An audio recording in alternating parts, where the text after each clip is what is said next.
At the end of last video, I gave you this challenge question, and I gave you a hint that the way to checkmate was to use the concept called cross checks.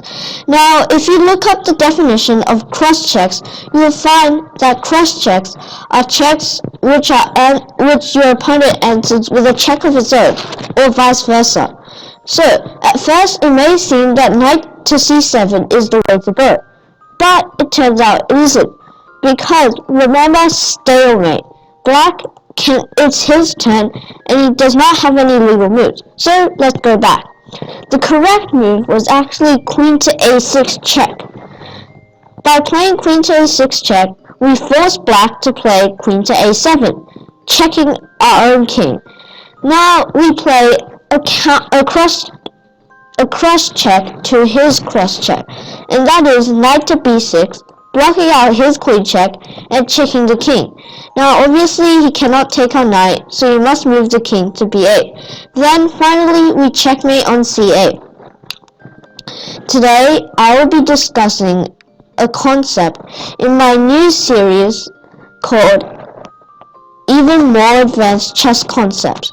The first lesson to this will be simplifying, or keeping the position simple, or in other words, just trading when you're ahead. I will be giving you 2 examples of it, and as always, an end of video challenge question.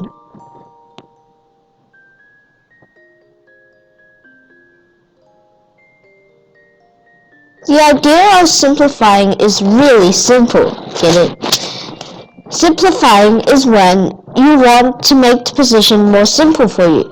For example, in this position, white may be up a knight, but the position is really crowded, and both sides could have chances if one side blunders. So, how can you make this position simpler? By trading, of course. How many trades can you see in this position? Well, I'll just do all of them for you. We can first take the queen on e6. Now, after he takes back, we could take this bishop here. And then, after he takes our knight here, we can take this bishop here. And then, after he takes, we move our bishop back. As you can see here, a queen and 2 bishops have gone from the board. We didn't lose any material, but it's much easier to win this position now. As you can see, simplifying is really useful when you are ahead, of course. If you are behind a material, you should try not to make it simple. You should try and make it as complicated as possible. This gives you the maximum chance of your opponent making a blunder, and therefore you might get back into the game. Now I will give you another example where simplifying could change the result of a game.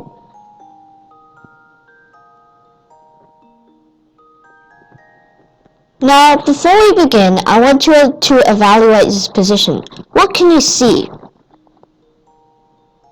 Pause the video if you have to. Now, we can see that black has an okay rook, but it is kind of restricted here. It can only move on this d file to the squares d4 and d1.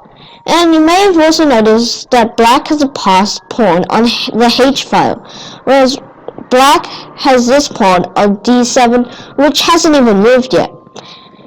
And you may have noticed that we have a rook here. Now, if we were to remove these rooks from the board, this would be an easy win. White could just go here and gobble up all the pawns. Well, because black can't move here to stop us, or else our white pawn will promote.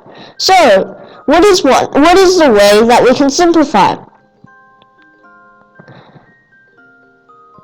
If you found rook to d3, you would be correct.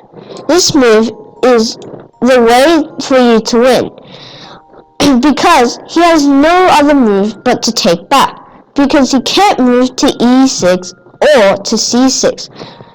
And if he does nothing, well, we're obviously just going to take. So after he takes back, and then we take, Black cannot stop our king from coming in, as if he goes here, he cannot move outside this square, which is what chess players call a promotion square, because if he moves out of that square, our pawn will be able to promote. Say he went here, that's still in the square, sorry, but if he ever moves out of this square, our pawn promote. For example, if he ever moved here and when we go here, he cannot come back in time to stop us, so he cannot move out of this square. And while he is stuck in there, we can play this. Now, obviously, he can't really do anything right now, as he is in zugzwang. He'd rather not move right now, as the king and pawn are preventing our king from coming in. So after black plays a move like king to f8, we can finally invade. And either we win this pawn or come over to go with these pawns. And after you play something like king to g7, we can take, and it should be an easy win. After we take these two pawns, we have passed pawns on both sides of the board. Because of this, black does not have time to stop both of them. Either way, we will definitely get a queen. Now I will be giving you the end of video challenge question, which as always will be resolved in the next video.